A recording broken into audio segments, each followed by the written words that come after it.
Assalamualaikum warahmatullahi wabarakatuh. Kami dari kelompok 1 akan menjelaskan tentang adaptasi sistem pelayanan publik, komersial atau non-komersial selama pandemi COVID-19. Yang disusun oleh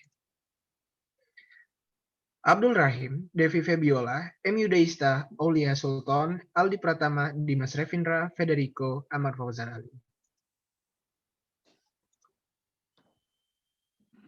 Materi yang akan kami bawakan, pertama adalah pengertian, kedua pendefinisian masalah, ketiga pengumpulan ide, keempat analisis keputusan dan implementasi, dan terakhir adalah evaluasi serta kesimpulan. SIPP, Sistem Informasi Pelayanan Publik. Sistem Informasi Pelayanan Publik merupakan sistem informasi satu arah yang memuat informasi tentang pelayanan publik seluruh instansi pemerintah, indeks pelayanan publik, survei kepuasan masyarakat, dan survei informasi. Berdasarkan kebijakan Permen PAN RB nomor 13 tahun 2017 tentang SIPP adalah media informasi elektronik. Satu pintu meliputi penyimpanan dan pengelolaan informasi serta mekanisme penyampaian informasi dari penyelenggara pelayanan publik kepada masyarakat. Oleh karena itu, pemerintah menetapkan beberapa kebijakan untuk mencegah penyebaran COVID-19 di seluruh sektor publik seperti pendidikan, transportasi, kependudukan, dan kesehatan. Pencegahan tersebut dilakukan dengan cara melaksanakan pembelajaran jarak jauh, membatasi jalur pelayanan angkutan umum, dan membatalkan pelayanan langsung. Dan selanjutnya, teman saya Tama akan menjelaskan tentang langkah-langkah penyedia layanan untuk meningkatkan kualitas layanan. Baik, terima kasih Yuda untuk kesempatannya. Saya akan membacakan tentang langkah-langkah penyedia layanan untuk meningkatkan kualitas layanan. Dalam pandemi virus COVID-19, masyarakat membutuhkan banyak adaptasi dalam kehidupan sehari-hari. Dan adaptasi ini juga berlaku untuk penyelenggaraan pelayanan publik. Penyediaan pelayanan dapat mengambil langkah-langkah sebagai berikut untuk meningkatkan kualitas layanan mereka.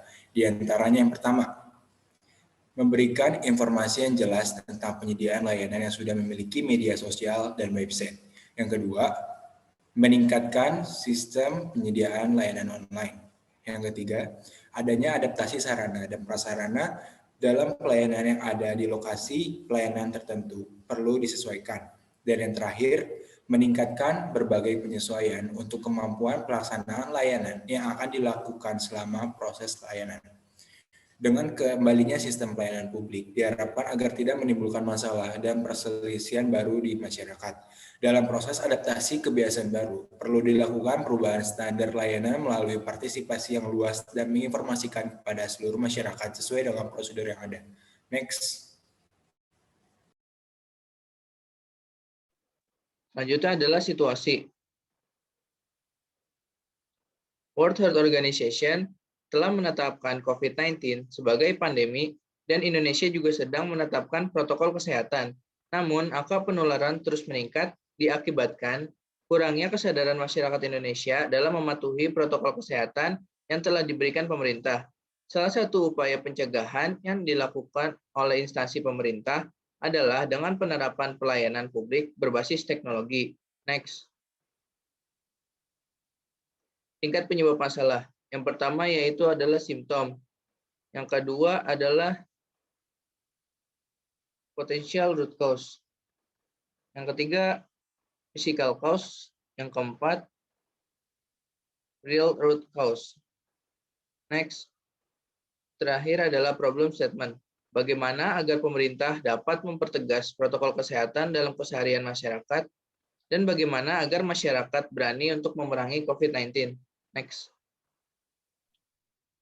Setelah langkah-langkah pendefinisian masalah yang sebelumnya sudah dijelaskan selesai dilakukan, langkah berikutnya adalah menentukan ide yang akan kita ambil. Lalu untuk langkah menghasilkan ide yang kita pilih metode SCAMPAR. SCAMPAR merupakan akronim dari 7 kata, yaitu substitute, combine, adapt, modify, magnify, dan minify, put to the other use, eliminate, dan rearrange. Setelah metode SCAMPAR kita aplikasikan, kita akhirnya mendapatkan 3 alternatif solusi, yaitu yang pertama, sistem pendaftaran dan pengisian angket dilakukan secara daring, sehingga masyarakat yang datang ke tempat pelayanan publik dibatasi dan hanya masyarakat dengan kebutuhan khusus yang dapat berkunjung ke kantor fasilitas. Yang kedua, jumlah pelayanan publik online ditambah agar mempermudah masyarakat dalam mendaftar atau mengisi angket. Berikutnya, menyediakan laman tambahan apabila terjadi hal-hal yang tidak diinginkan, seperti terjadinya server penuh atau server error pada laman yang diselidiki.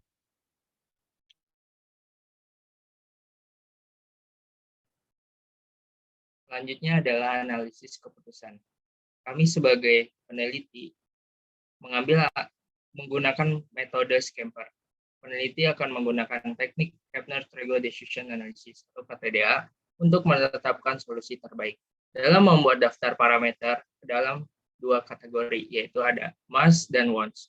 Must merupakan keadaan yang wajib terpenuhi, sedangkan wants adalah hal-hal yang diinginkan tetapi sifatnya tidak wajib. Must yang kita peroleh adalah protokol kesehatan diperketat pada sistem layanan publik.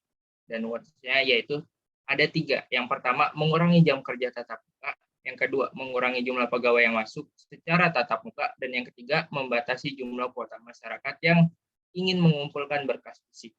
Selanjutnya adalah adverse consequence.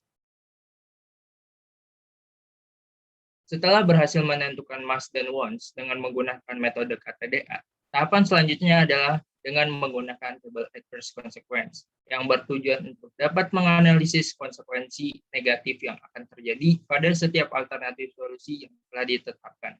Dalam tabel ini berisikan elemen-elemen yang meliputi resiko yang mungkin terjadi, yaitu adverse consequence, peluang terjadinya resiko, probability of occurrence. Yang ketiga, tingkat bahaya resiko, seriousness if it occurs. Dan yang keempat, total ancaman atau threat.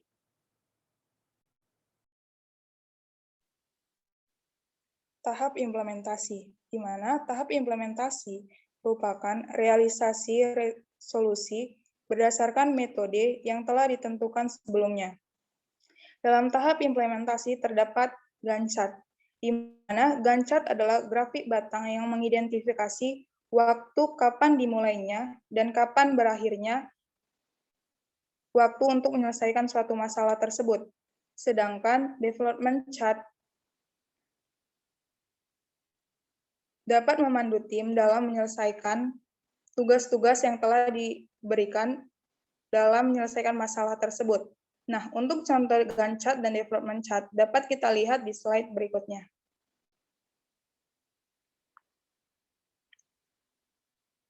Dalam penelitian kami, Gantt chart yang telah ditentukan yaitu aktivitasnya dalam waktu pertama, pembentukan panitia di minggu pertama, sampai di waktu berakhirnya masalah, yaitu dievaluasi di minggu kedua, keempat, kelima, sampai di minggu ke-9. Next.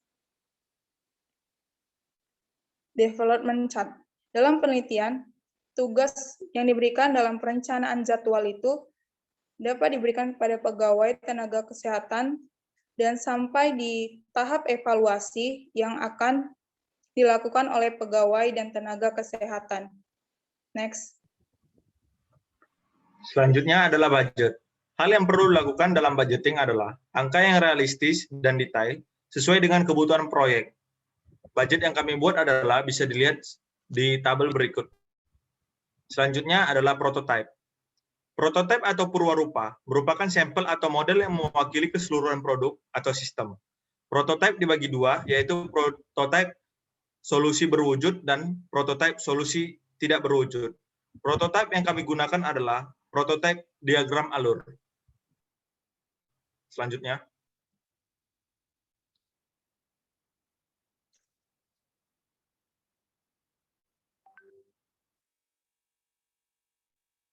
Evaluasi adalah memiliki dua tahap, yaitu what worked, itu mengurangi kerumunan untuk membantu memutus rantai penyebaran COVID.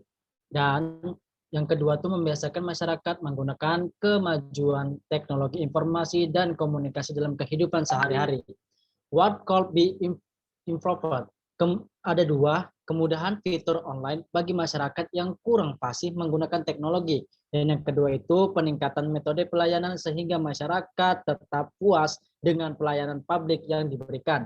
Ada question itu ada dua juga, bagaimana cara meningkatkan sistem kompetisi pelaksanaan pelayanan publik selama pandemi COVID-19, apa saja Yang kedua, apa saja fitur yang harus disiapkan dalam website yang agar masyarakat lebih mudah mengerti alur pelayanan publik selama pandemi. Ada juga IDEAS. IDEAS itu gimana jika sistem pelayanan publik hybrid tetap dilaksanakan setelah masa pandemi usai. Next. Nah, kesimpulan. Kesimpulan yang dapat ditarik dari penelitian yang kami dapatkan, yaitu yang berjudul dengan adaptasi sistem pelayanan publik komersial atau non-komersial selama pandemi COVID-19 adalah sejak terjadinya pandemi COVID-19 di Indonesia.